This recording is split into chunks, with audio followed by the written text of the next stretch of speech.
मैं एक बार इस चैप्टर को थोड़ा सा ब्रीफ कर दूं। ये जो इस साल 2020 में आप जो पढ़ रहे हो, 21 का पेपर देने जा रहे हो, 2021 के लिए जो आप प्रिपरेशन कर रहे हो, इसमें चैप्टर जो हमारा 6 है, चैप्टर 6 वो अभी फिनिश हो चुका है। ठीक है ना, इसके सारे कॉन्सेप्ट फिनिश हो चुके हैं। इसमें एक्सरसाइज वाइज चला जाए तो देखो, इसमें जो एक्सरसाइज 6.1 एक बार ब्रीफ कर रहा हूं मैं सभी को, ये ध्यान से समझना कि ये 6 चैप्टर में हमने एक्सरसाइज 6.1 रेट ऑफ चेंज या रेट मेजर नहीं पढ़ा है, क्योंकि ये हमारे कोर्स में अब हटा दिया गया है इस साल कोविड की वजह से। उसके बाद एक्सरसाइज 6.2 इंक्रीजिंग और डिक्रीजिंग, ये हमने बिल्कुल पढ़ा है और ये आपको समझना होगा इंक्रीजिंग और डिक्रीजिंग फंक्शंस कैसे होते हैं, क्या होते हैं। उसके बाद एक्सरसाइज 6.3 टेंजेंट एट नॉर्मल, ये भी हमने पढ़ा है, बहुत इंपॉर्टेंट है और ये भी आपको मैंने सारा स्टेप बाय स्टेप बताया। जिसको नहीं पता है वो वीडियोस को दोबारा से देख ले और समझ में आ जाएगा, जिसको जो इंट्रोडक्शन वगैरह नहीं पता है। फिर उसके बाद एक्सरसाइज 6.4 अप्रोक्सीमेशन, ये भी नहीं आ रहा आपके में क्योंकि ये अप्रोक्सीमेशन है, ये भी हट चुका है। उसके बाद आती है एक्सरसाइज नंबर 6.5 यानी कि मैक्सिमा और मिनिमा, ये आपने पढ़ा है।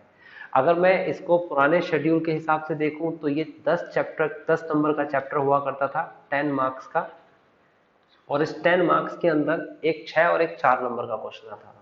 लेकिन नए शेड्यूल की तरफ देखें तो इसमें से एक 6 नंबर का क्वेश्चन कंपलसरी आना है 6 मार्क्स का। अब बच्चे 4 नंबर, तो उसमें से 2+2 हो सकता है, 1+2+2 हो सकता है, या 4+ हो सकता है, सिर्फ 4 का। इनमें से ही हो सकते हैं कॉम्बिनेशन 1, 2 और 3 कॉम्बिनेशन। उसमें से इंक्रीजिंग, डिक्रीजिंग और टेंजेंट नॉर्मल में से कुछ भी आ सकता है। तो ये तीनों टॉपिक हमने कर लिए चैप्टर में, बस 3 ही टॉपिक थे। आज हम मिसलेनियस करने वाले हैं। आज का टॉपिक जो हमारा है वो है हमारा मिसलेनियस चैप्टर 6। तो इसमें से जो फर्स्ट और सेकंड एक्सरसाइज के जो आने वाले क्वेश्चंस हैं उसको हम छोड़ देंगे, वो हटा देंगे। बाकी इसमें से आने वाले क्वेश्चंस को हम करेंगे। ठीक है ना। तो देखिए, ये हमारे पास जो है पीडीएफ, ये मैंने पीडीएफ अपलोड कर रखी है, इसकी वीडियो अपलोड कर रखी है, ध्यान से समझना। और वो वीडियो आप देख सकते हो। ये जो मैंने रेड पेन से लगा रखे है ना साइन, वो रेड पेन से साइन को समझना। यहाँ पर जहाँ क्रॉस का निशान लगा रखा है, ये पीडीएफ आपके पास होनी चाहिए। ये यूट्यूब पे मैंने अपलोड कर रखी है, कोई भी जाके देख सकता है वहां पर एक पीडीएफ सारे 13 चैप्टर्स तक की। हाँ जी बोलिए।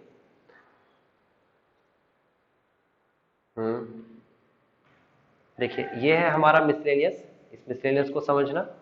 मिसलेनियस चैप्टर 6 में पहला क्वेश्चन नहीं आएगा, साफ साफ दिख रहा है। ये 6.4 अप्रोक्सीमेशन का है और अप्रोक्सीमेशन आपके कोर्स से अब डिलीट हो चुकी है। सेकंड क्वेश्चन की बात करेंगे तो सेकंड क्वेश्चन आएगा, थर्ड नहीं आएगा, और उसके बाद के ज्यादातर क्वेश्चंस आएंगे। तो हम सेकंड क्वेश्चन पे आ जाते हैं। कहता है शो करके दिखाना है द फंक्शन एफ एक्स, ये जो दे रखा है, has maximum at x is equal to e. तो सेकंड क्वेश्चन से मैं शुरू कर रहा हूँ, सब जने देखते जाओ और फॉलो करते जाओ, साथ साथ कॉपी पे लिखते भी जाओ। हमारे मिसलेनियस का ये क्वेश्चन नंबर सेकंड है। मेरे से आगे आगे करेंगे तो भी ज्यादा बेटर रहेगा, आपको सीखने को जब भी मिलेगा।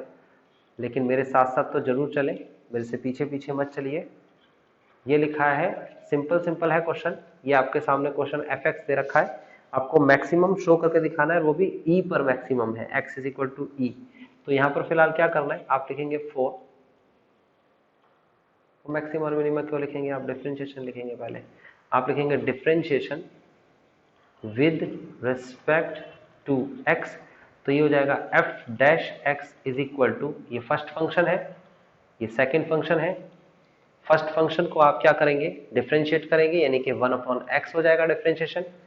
फिर सेकंड फंक्शन को आप कॉपी करेंगे, यानी कि x को कॉपी कर लिया। फिर माइनस का निशान लगाएंगे, फर्स्ट फंक्शन को कॉपी करेंगे यानी कि log x, और सेकंड फंक्शन को आप डिफरेंशिएट करेंगे यानी कि 1, x का डिफरेंशिएशन 1, और सेकंड फंक्शन का होल स्क्वायर हो जाएगा। तो ये हो जाएगा F dash x is equal to, X से x कैंसिल होता हुआ दिख रहा है आपको, यहां बचेगा आपके सामने 1 माइनस, ये हो जाएगा आपके पास log x अपॉन में एक्स स्क्वायर। आप लिखेंगे 4 मैक्सिमा और minima F dash x is equal to 0। यहां पर आ जाएगा आपके सामने 1 माइनस लॉग एक्स अपॉन में X square is equal to 0।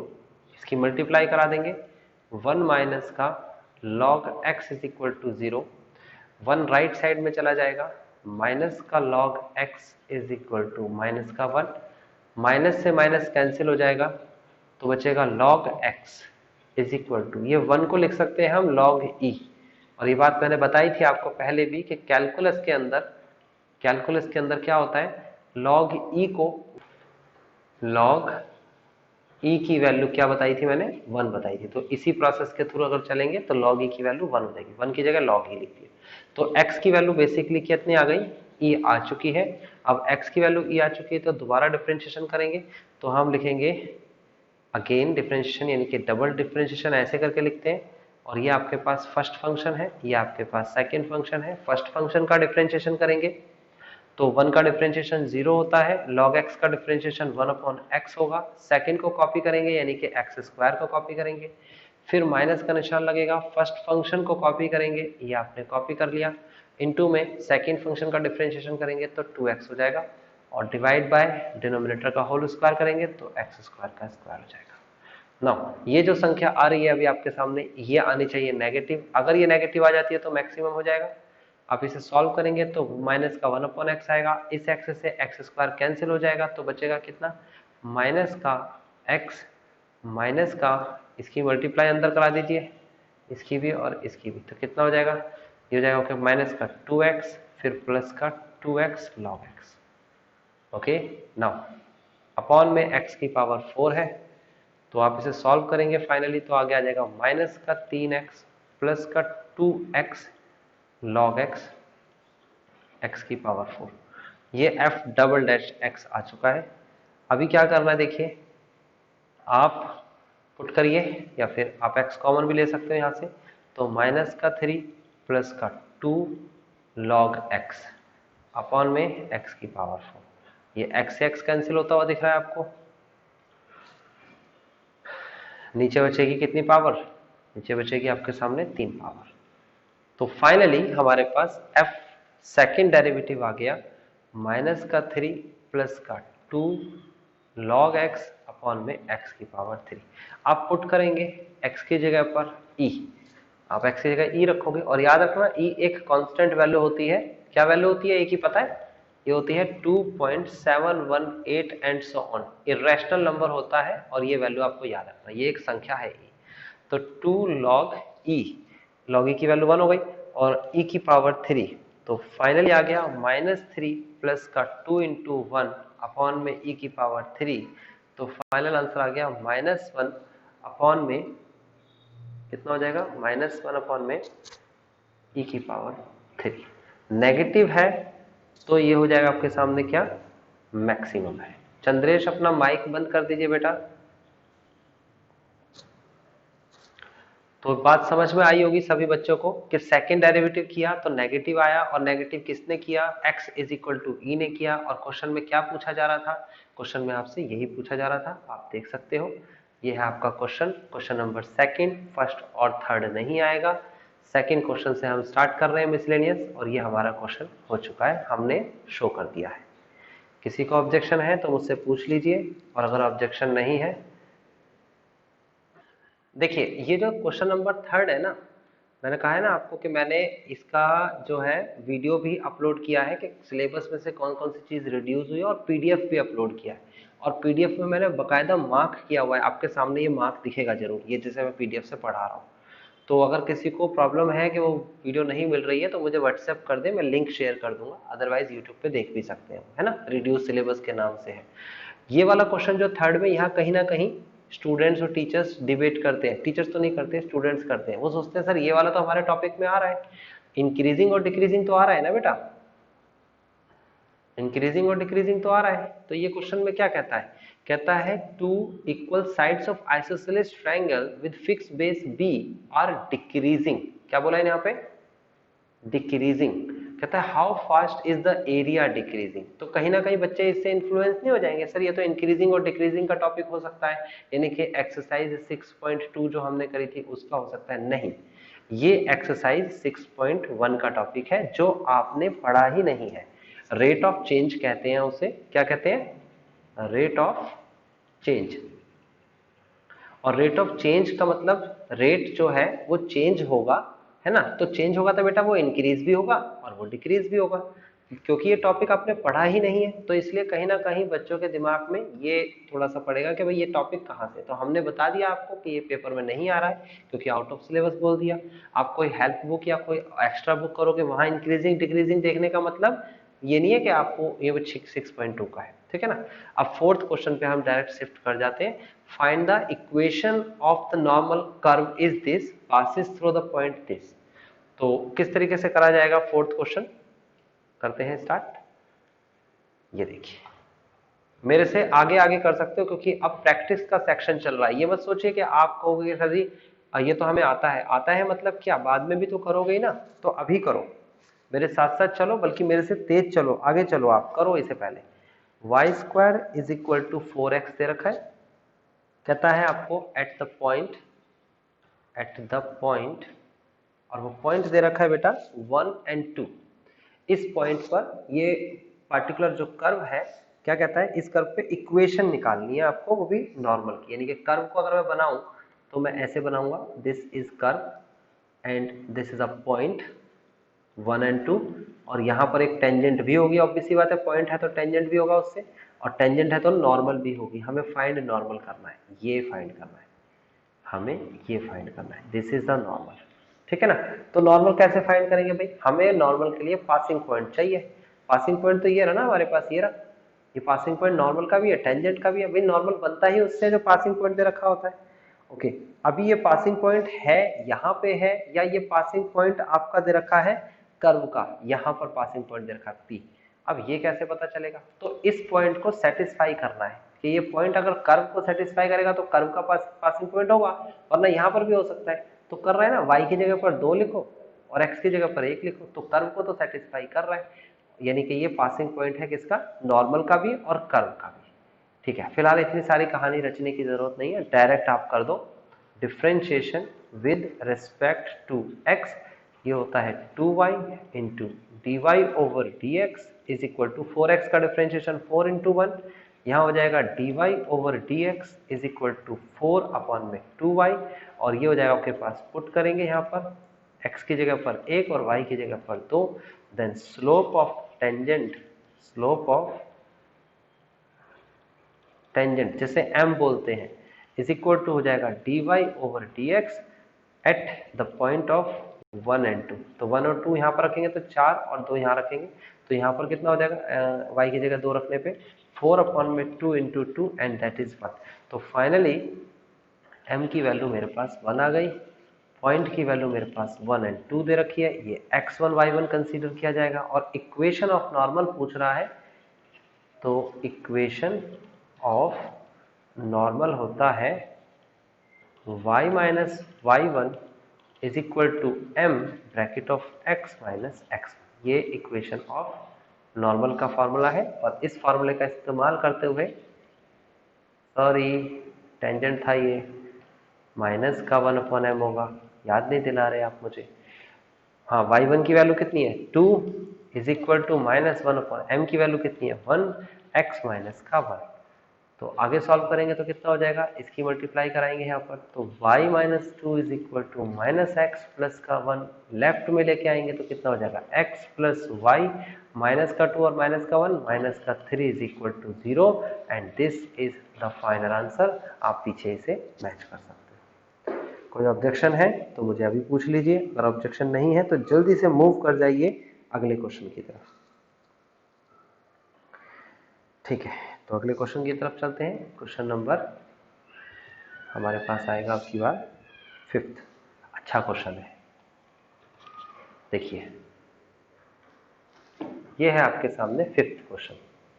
क्या कहता है 5th क्वेश्चन में, देखिए 5th क्वेश्चन में आपसे कहा गया है show that the normal at any point theta, किसी भी पॉइंट थीटा पर जो नॉर्मल बनेगा टू द कर्व, ये एक कर्व है और ये दूसरा कर्व है, इस कर्व से बनता हुआ जो नॉर्मल होगा is a constant distance from the origin.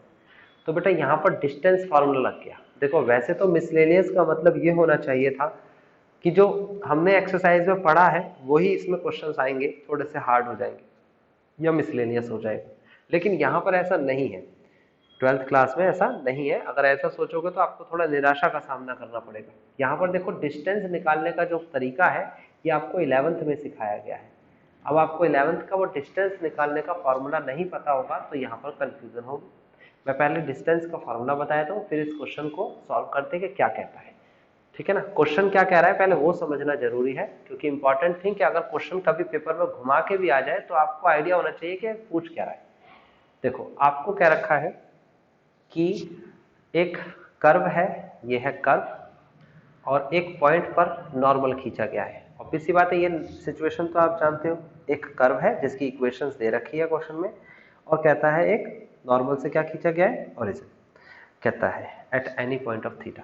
अभी यहाँ पर क्या कहता है, कहता है इस नॉर्मल से एक ओरिजिन के साथ जो डिस्टेंस है, किसके साथ, ओरिजिन के साथ नॉर्मल का जो डिस्टेंस है ये डिस्टेंस, ये डिस्टेंस बेटा जो है ना, ये डिस्टेंस है आपका, ये डिस्टेंस जो है ये कांस्टेंट है, c मतलब कांस्टेंट। अब आपको अगर सर कांस्टेंट है तो किस तरीके से कांस्टेंट बनेगा और डिस्टेंस फार्मूला क्या होता है, तो बेटा याद रखना डिस्टेंस फार्मूला, अगर लाइन, ये लाइन है और ये पॉइंट है, अगर डिस्टेंस फार्मूला लाइन और पॉइंट के बीच का निकालना हो और कोई भी अदर मतलब जो है इंफॉर्मेशन ना दे रखी हो तो हम उसे परपेंडिकुलर डिस्टेंस से ही निकाल सकते हैं। तो ये फार्मूला जो 11th क्लास में है, तो आपको पहले तो ये बेसिक फार्मूला जो इसमें लगेगा वो याद होना चाहिए। मैं बता देता हूँ, ये एक पॉइंट है x1 y1, ओके, और ये एक लाइन है और इसके बीच का जो डिस्टेंस है, this is called the shortest distance, this is called the distance, perpendicular distance भी बोलते हैं। ये लाइन आपके सामने दे रखी है और वो लाइन है ax plus B Y plus C is equal to 0। तो डिस्टेंस फॉर्मूला जो है वो ये होगा, distance is equal to line और पॉइंट के बीच का distance, absolute value of ax plus का बी वाई प्लस का c अपॉन में root of a square plus B square at the point of x1 comma y1। समझ में आया ये फार्मूला आपको, ये 11th में आपने देखा होगा, ये फार्मूला यहाँ पर इस्तेमाल होने वाला है। ठीक है, तो अब हम अपने क्वेश्चन पे चलते हैं। क्वेश्चन हमारा बहुत दूर है, अभी इतने पास नहीं है, लेंथी क्वेश्चन है, तो इसे अच्छे से करने की कोशिश करिएगा और मेरे से आगे आगे करने की कोशिश करिएगा। पहले x की वैल्यू दे रखी है आपको a cos थीटा और प्लस का a थीटा साइन थीटा। हम इसका डिफ्रेंशिएशन करेंगे, ये रहा differentiation with respect to theta, तो हो जाएगा dx over D theta is equal to a constant है, cos का डिफ्रेंशिएशन माइनस का साइन थीटा होता है, प्लस का a कांस्टेंट है और यहाँ लगेगा product rule, first function second function, bracket लगाएंगे। थीटा जो फर्स्ट फंक्शन है उसका डिफ्रेंशिएशन 1 होता है, साइन थीटा का डिफ्रेंशिएशन नहीं करेंगे, कॉपी कर लेंगे, प्लस थीटा को कॉपी करेंगे और साइन थीटा का डिफ्रेंशिएशन कॉस थीटा हो जाएगा। आगे बढ़ते हैं तो हो जाएगा माइनस का a sine theta plus a sine theta plus a theta cos theta. तो आप समझ सकते हो डिफ्रेंशिएशन, और मैंने कहा है अब आपको कॉन्फिडेंस होना चाहिए कि आपको ये डिफ्रेंशिएशन खुद भी आना चाहिए, ये नहीं कि मैं ही कराता रहूं तभी आए। अब आप मिसलेनियस कर रहे हो, चैप्टर खत्म होने के कगार पे आ गया है, तो आपको खुद से आनी चाहिए चीजें। ये dx ओवर डी थीटा है, अब हमें क्या निकालना है भाई, dy ओवर डी थीटा। तो जल्दी जल्दी मेरे से तेज तेज करना शुरू कर दो। y की वैल्यू कितनी दे रखी है, a साइन थीटा माइनस का a थीटा कॉस थीटा। तो कैसे करोगे इसका डिफ्रेंशिएशन, आप लिखोगे differentiation with respect to theta, ये हो जाएगा dy over D theta, a constant है ऐसे ही रहेगा, साइन थीटा का डिफ्रेंशिएशन कॉस थीटा होता है, माइनस ब्रैकेट ऑफ, ये a को बाहर ही रख देता हूँ, यहाँ पर इसका डिफ्रेंशिएशन करेंगे तो first function second function, first function theta है, डिफ्रेंशिएशन 1 होता है, थीटा की रेस्पेक्ट चल रही है, और cos थीटा को कॉपी कर लेंगे, प्लस का निशान लगाएंगे, थीटा कॉपी कर लेंगे और cos का डिफ्रेंशिएशन माइनस का साइन थीटा होता है ना। आगे बढ़ेंगे तो dy over D theta is equal to a cos theta minus इसकी मल्टीप्लाई कराएंगे तो आ जाएगा a cos थीटा और माइनस प्लस हो जाएगा, ये वाला माइनस और प्लस माइनस होगा, माइनस और ये वाला माइनस प्लस हो जाएगा, तो फाइनली प्लस ही आएगा। प्लस के साथ क्या आएगा, ये आएगा ए थीटा साइन थीटा। कैलकुलेशन आपकी अपनी है, आप अच्छे तरीके से करोगे तो अपने आप आपको आएगा। ये हो गया D Y over D theta. Okay, यहाँ तक की बात समझ में आ गई होगी। ए थीटा साइन थीटा बना और ये ब्रैकेट लगाया मैंने, ये हो गया। ठीक है, आगे बढ़ते हैं। आगे मुझे पता चल गया कि क्या करना है, मुझे निकालना है d Y over D x, जो कि होता है d Y over D theta divide by d x over D theta. D Y over D theta आपको पता है ए थीटा साइन थीटा है, और d x over D theta की वैल्यू है आपके सामने a theta cos theta. I think आप देख सकते हो, मैं यहाँ दिखा देता हूँ, ये रहा ए थीटा कॉस थीटा, ए थीटा कॉस थीटा। तो यहाँ से ये कैंसिल हो जाएगा, ए थीटा से ए थीटा कैंसिल हो जाएगा, तो हमारे पास जो d Y over D theta आएगा, डी एक्स आएगा, वो आएगा sine x over cos x theta, sorry not x. तो sine theta over cos theta आपका आ गया D Y over D theta. ठीक है ना। अगर मैं बात करता हूं एक कर्व में डिफरेंशिएशन निकाल चुके हो, यही डिफरेंशिएशन टेंजेंट का भी स्लोप होगा, टेंजेंट का स्लोप और slope of curve at a point same होता है। तो यहां पर आप क्या करेंगे, आपको x की वैल्यू दे रखी है, दोबारा से क्वेश्चन समझना, x की वैल्यू दे रखी है और कितनी दे रखी है, a cos theta and then plus का a theta sine theta. y की वैल्यू दे रखी है a sine theta and then minus का a थीटा कॉस थीटा, और dy अपॉन dx तो आपके सामने ऊपर दे ही रखा है। तो देखो है क्या सिचुएशन कि ये एक कर्व था, इस कर्व पे एक नॉर्मल बनाया जा रहा है जो कि एक एंगल से बन रहा है और वो थीटा है। ठीक है ना, थीटा यहाँ पर आपके सामने है। तो आपको क्या कहता है, ये जो पॉइंट है, ये जो x और y की वैल्यू है, x और y, वो पॉइंट की वैल्यू आपको दे रखी है, ये x की वैल्यू पूरी, ये y की वैल्यू पूरी। ओके, नेक्स्ट जो ये स्लोप दे रखा है, ये वाला स्लोप, इसका टेंजेंट का स्लोप m, वो स्लोप दे रखा है आपके सामने, ये यहाँ पर लिख सकते हो, slope of tangent m, slope of tangent जिसे m बोलते हैं, और वो आ जाएगा sign theta over cos theta. चलो, हमारे पास m है, हमारे पास x की वैल्यू, हमारे पास y की वैल्यू। x y का मतलब हो गया ये वाला पॉइंट जो x1 y1 के नाम से कंसीडर किया जाता है। तो यहाँ पर हम x1 लिख सकते हैं, यहाँ पर हम y1 लिख सकते हैं। ओके, तो ओके, हमारे पास x1 y1 लिखने का रीजन क्या है, क्योंकि हमें इक्वेशन लिखनी है। तो इक्वेशन क्या होती है, इक्वेशन ऑफ नॉर्मल होती है हमारे पास y minus y1 is equal to -1 upon m x minus x1। अब रखते हैं इसमें वैल्यू, y माइनस का y1 की वैल्यू कितनी है भाई, a sine theta minus a theta cos theta, ये है आपके पास y minus y1 is equal to -1 upon m की वैल्यू कितनी है भाई, साइन थीटा अपॉन में cos theta into bracket of x minus x1, x1 की वैल्यू कितनी है, a cos theta plus a theta sine theta. देखने में बड़ी लग रही होगी, साइन कॉस का इस्तेमाल हुआ, लेकिन अच्छा क्वेश्चन है, मैंने कहा है ना आपको पूरा करना है ये।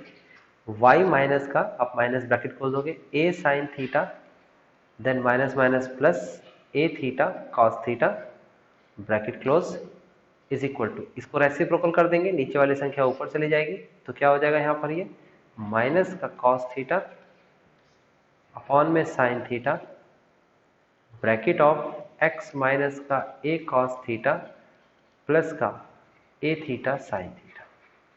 प्लस का माइनस हो जाएगा यहाँ पर, ये वाला प्लस हो जाएगा माइनस, क्योंकि बाहर माइनस है, ये वाला माइनस, तो अंदर भी इसे माइनस कर देगा।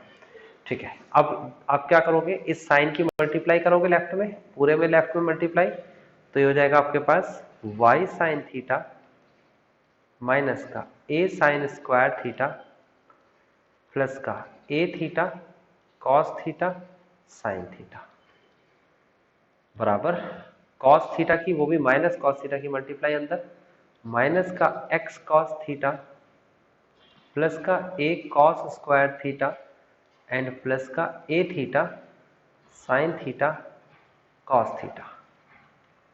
समझ सकते हो आप, बिल्कुल क्लियर है, कोई बहुत कठिन चीज नहीं सिखा रहा मैं आपको। आप देखोगे तो लेफ्ट साइड में ये और राइट साइड में ये पूरा का पूरा कैंसिल हो रहा है, और बाकी संख्या को मैं लेफ्ट साइड में लेके आ जाऊंगा। तो ये हो जाएगा आपके पास, लेफ्ट में आएगा तो ये माइनस का x है तो प्लस का हो जाएगा, पहले लिख रहा हूं मैं x cos थीटा, फिर ये वाली संख्या लिख रहा हूं plus y sin theta minus का a sin स्क्वायर थीटा, और ये संख्या लेफ्ट में आएगी तो क्या हो जाएगी माइनस का a cos square theta is equal to 0। Now x cos theta plus y sin theta minus a common sin square theta plus cos square theta is equal to 0 होता है। यहाँ पर हो जाएगा x cos theta plus y sin theta minus a, और इसकी value आप सब जने जानते हो क्या होनी चाहिए, 1 होनी चाहिए। ये आपके पास इक्वेशन ऑफ नॉर्मल आ चुकी है। अगर आप गौर से देखोगे तो ये क्या है, इक्वेशन ऑफ नॉर्मल, ऊपर लिख दिया था मैंने इक्वेशन ऑफ नॉर्मल। ये इक्वेशन ऑफ नॉर्मल ओरिजिन के साथ कांस्टेंट डिस्टेंस बनाता है, ऐसा क्वेश्चन में कहा गया है। तो बेसिकली हुआ क्या है, अगर मैं कहूं ये इक्वेशन ऑफ नॉर्मल है लाइक दिस, ये लाइन है और ये है ओरिजिन लाइक दिस, और इसका डिस्टेंस जो है वो कांस्टेंट बनाता है। यहां पर जो डिस्टेंस होगा वो क्या होगा, कांस्टेंट होगा। ऐसा आपको प्रूफ करके दिखाना है, शो करके दिखाना है, ठीक है ना। तो आप कैसे करोगे, देखो इसका तरीका क्या बताया था, फॉर्मूला मैं लिख देता हूं यहां पर ताकि कॉन्फिडेंस मिल जाए। डिस्टेंस बराबर इक्वेशन ऑफ लाइन जो भी होगी ax प्लस का by प्लस का c अपॉन में जो भी इसका कॉफिशिएंट है x का, a का स्क्वायर प्लस b का square at the point of x1 y। किसी को ऑब्जेक्शन है तो बहुत आसानी से निकाल सकते हो, ये फॉर्मूला है, बहुत आसान है, मैंने पीछे लिखवाया है, आपने कॉपी पे लिख लिया होगा। तो मैं लिखूंगा distance from the origin,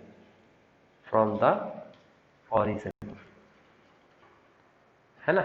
origin से डिस्टेंस क्या होगा, वो होगा हमारे पास equal to x cos theta plus y sin theta minus का a, एब्सोल्यूट वैल्यू के अंदर रखना होता है क्योंकि distance always in positive sign, x का coefficient cos square theta plus y का coefficient sin square theta at the point of, और पॉइंट क्या दे रखा है इसमें, ओरिजिन 0 0 दे रखा है ना, ओरिजिन से डिस्टेंस निकालना है। तो आप सॉल्व करेंगे इसे, तो कैसे करेंगे भाई, सॉल्व बहुत आसान है, x की जगह पर 0 लिख देंगे cos थीटा, y की जगह 0 लिख देंगे sin theta minus a upon में कितना आ जाएगा रूट ऑफ 1, और आप देखोगे तो ये भी 0 ये भी 0, ये आ जाएगा माइनस का a, एब्सोल्यूट वैल्यू नीचे 1, और फाइनल आंसर क्या आ गया, प्रूफ्ड। ये हमने प्रूफ कर दिया कि ये a आ रहा है, इसका जो कांस्टेंट आ रहा है, this a is a constant, a is a constant.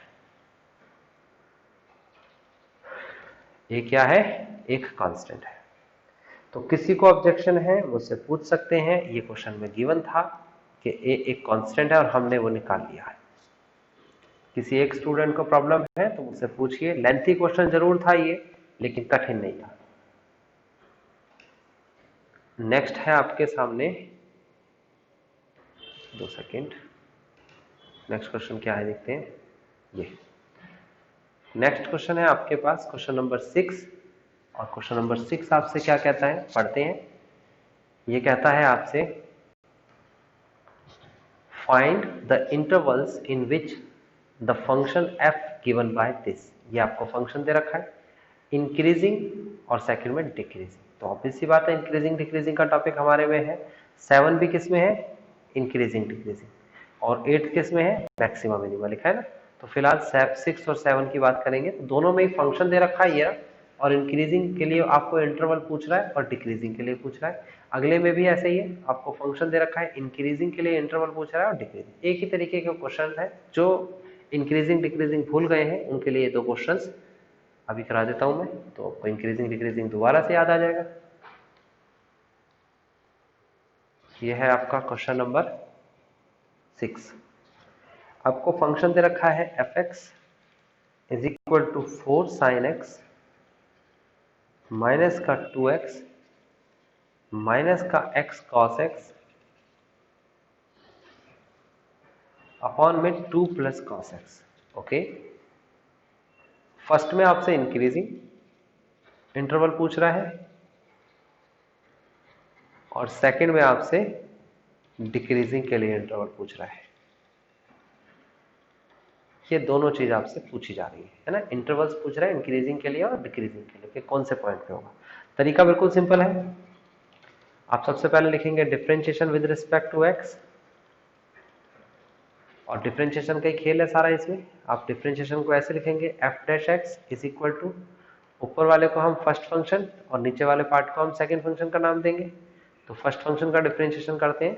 देखो पहले करेंगे 4 sin x का डिफरेंशिएशन, 4 cos x होता है, माइनस का 2x का डिफरेंशिएशन, माइनस का 2 इंटू 1 होगा, माइनस का x cos x का डिफरेंशिएशन। बेटा इसे कई स्टूडेंट गलत कर देते हैं, याद रखना यहाँ प्रोडक्ट रूल लगेगा फर्स्ट फंक्शन और सेकंड फंक्शन। तो क्या लगेगा, ब्रैकेट लगा के first function differentiation, second function को कॉपी, फिर प्लस का फर्स्ट फंक्शन को कॉपी, सेकंड फंक्शन को डिफरेंशिएशन।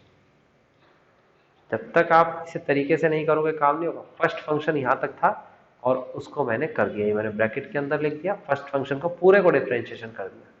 सेकंड फंक्शन को आपको क्या करना है, कॉपी करना है, यानी कि 2 plus cos X minus first function को कॉपी करना है, यानी कि bracket of 4 sine X minus का 2x माइनस का x cos x, कॉपी कर लिया, ब्रैकेट बंद। फिर दूसरा ब्रैकेट लगेगा ये रहा, और इस ब्रैकेट के अंदर डिफरेंशिएशन करेंगे सेकंड फंक्शन का। तो क्या हो जाएगा इसका डिफरेंशिएशन, 0 माइनस का साइन एक्स। देख सकते हो।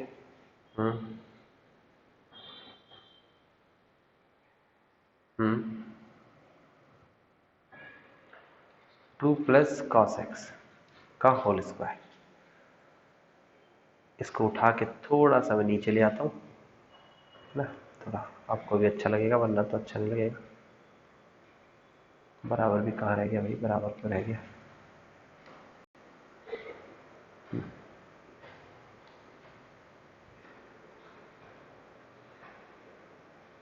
हाँ जी, तो अब आपको अच्छा लग रहा होगा देखने में। बिल्कुल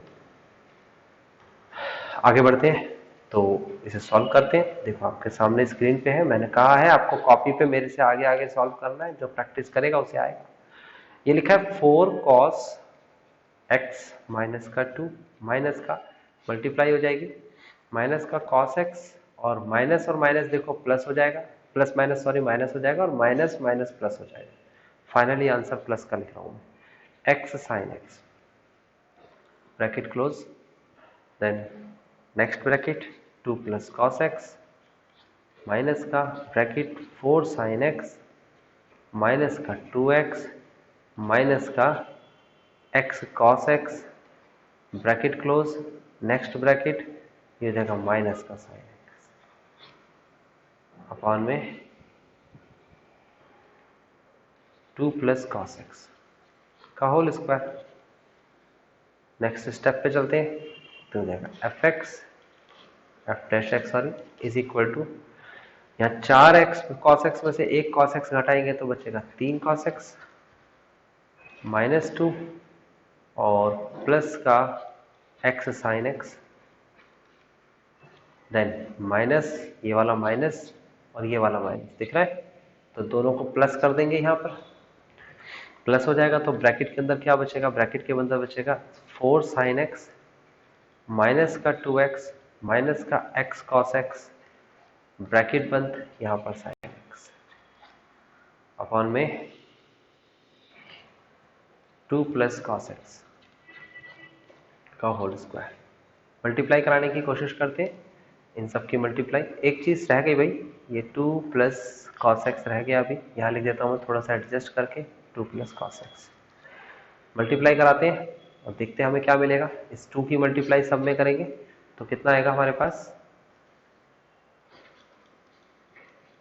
ये आ जाएगा 6 cos x माइनस का 4 प्लस का 2x sin x। फिर cos x की मल्टीप्लाई कराएंगे सभी में तो आ जाएगा 3 cos स्क्वायर x माइनस का 2 cos x प्लस का x sin x cos x, plus फिर इस साइन की मल्टीप्लाई अंदर कराएंगे सभी में, प्लस का करके 4 sin square x and then minus का 2x साइन एक्स माइनस का X sine x cos X. बिल्कुल प्रॉपर और सधे हुए हाथ से कैलकुलेशन करिएगा, आपका आंसर आता चला जाएगा। अब गौर से देखोगे तो x sine x cos x से x sine x cos x cut गया, 2x साइन एक्स से 2x साइन एक्स कट गया। उसके बाद आपके सामने है 3 cos स्क्वायर एक्स, ये रहा, और यहां पर दे रखा है 4, ये भी 4 होना चाहिए था वैसे। चलिए एक गड़बड़ हो गई, नहीं हो गई। 3 sine cos, cos sine, sine square, ठीक है। चलो आगे बढ़ते हैं। हाँ ये घट जाएगा, ये है 6 cos x, ये है माइनस का 2 cos x, ठीक है। तो अभी फिलहाल आगे बढ़ते हैं। f dash x is equal to, पहले लिख रहा हूं मैं 3 cos स्क्वायर x, ये घटा देते हैं, चलो जो पहले है वो पहले लिख देता हूँ। 6 cos x में से 2 cos x घटाएंगे तो 4 cos x बचेगा, प्लस का माइनस का 4 बचेगा, प्लस का 3 cos स्क्वायर x बचेगा, और बस ये, और प्लस का 4 साइन स्क्वायर एक्स बचेगा। कोई ऑब्जेक्शन तो नहीं यहाँ तक? मेरे हिसाब से कोई ऑब्जेक्शन नहीं होना चाहिए। बिल्कुल सीधा सीधा क्वेश्चन मैं कैलकुलेट करता चला जा रहा हूँ। क्वेश्चन लेंथी लग रहा होगा आपको, मैं मना नहीं कर रहा, लेकिन आसान है। 4 cos x, 6 में से 2 गया तो 4 ही बचा ना, बिल्कुल 4 बचा, माइनस 4 प्लस का 3 cos स्क्वायर एक्स। क्या मैं इस साइन स्क्वायर को 1 प्लस 1 माइनस का cos स्क्वायर लिख सकता हूँ? 10th क्लास का फॉर्मूला, छोटा सा फॉर्मूला लगाया है 10th क्लास वाला, 2 प्लस cos x का स्क्वायर है। तो क्या हो जाएगा अगर मैं इसे ऐसा लिखूंगा तो ये हो जाएगा 4 cos x minus 4 plus 3 cos square x plus का 4 माइनस का 4 cos स्क्वायर एक्स। तो आपको दिख रहा है अगला स्टेप क्या करने वाला हूं मैं? यस बिल्कुल right.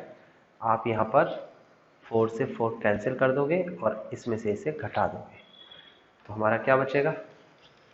F dash x is equal to 4 cos x minus का cos स्क्वायर एक्स अपॉन में 2 प्लस का cos x के का होल स्क्वायर। ना कॉमन आ रहा है ऊपर से क्या? F dash x is equal to cos x common आ रहा है, तो क्या बचेगा?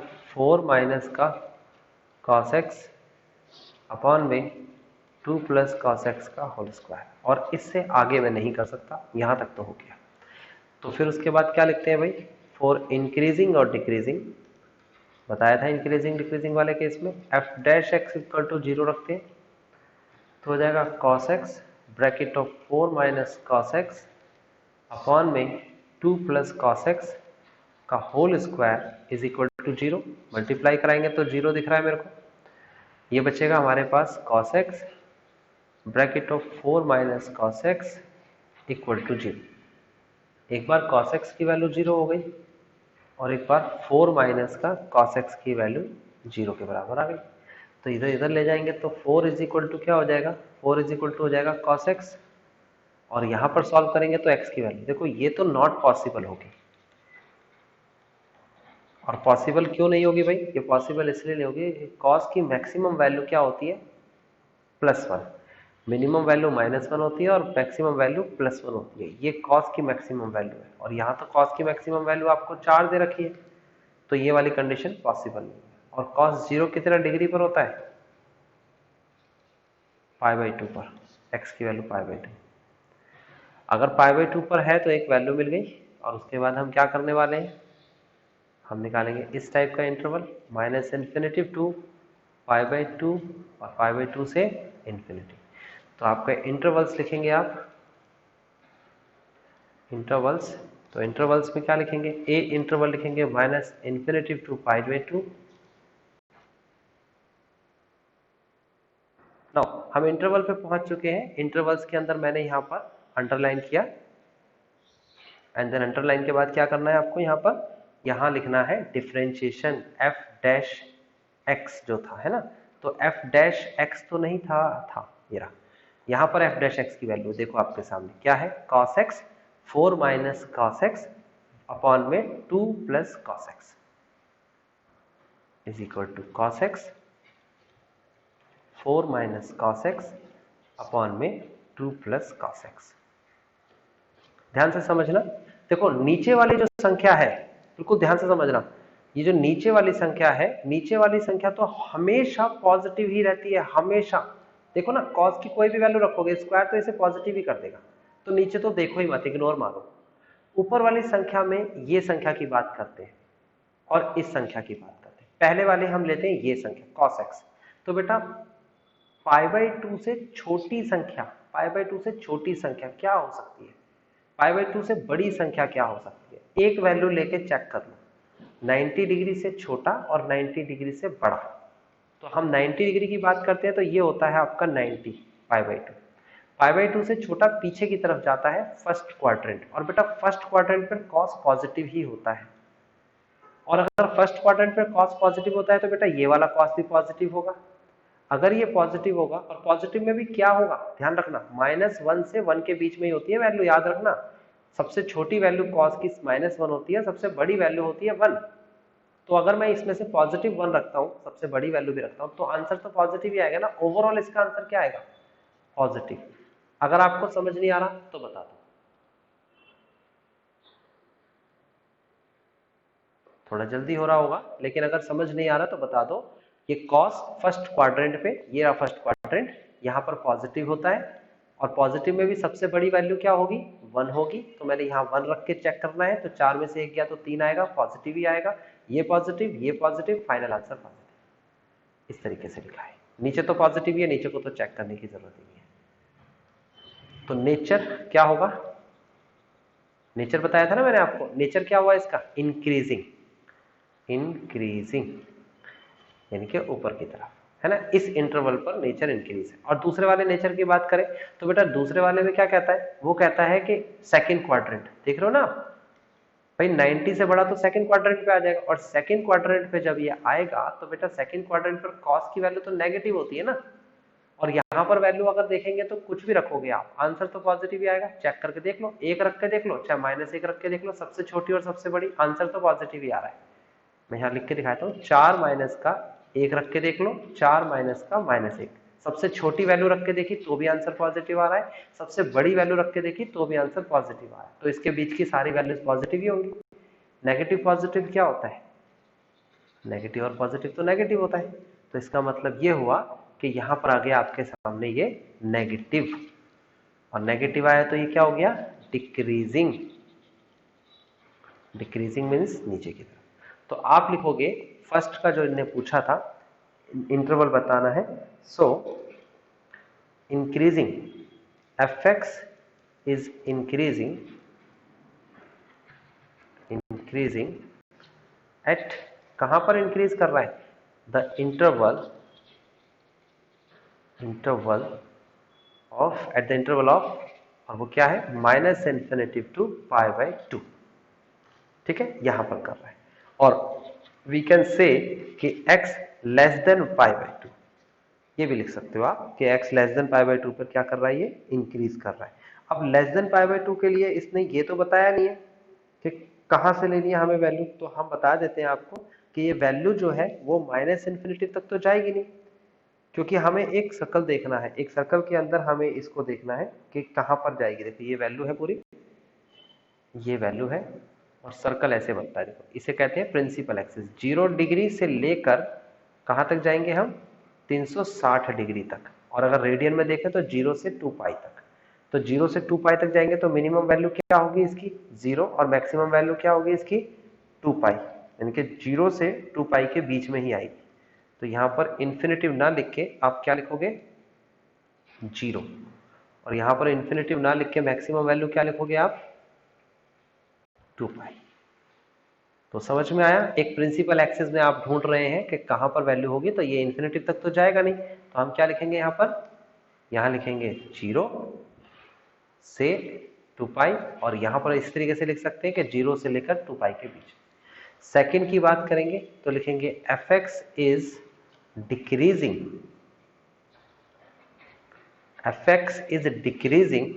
At the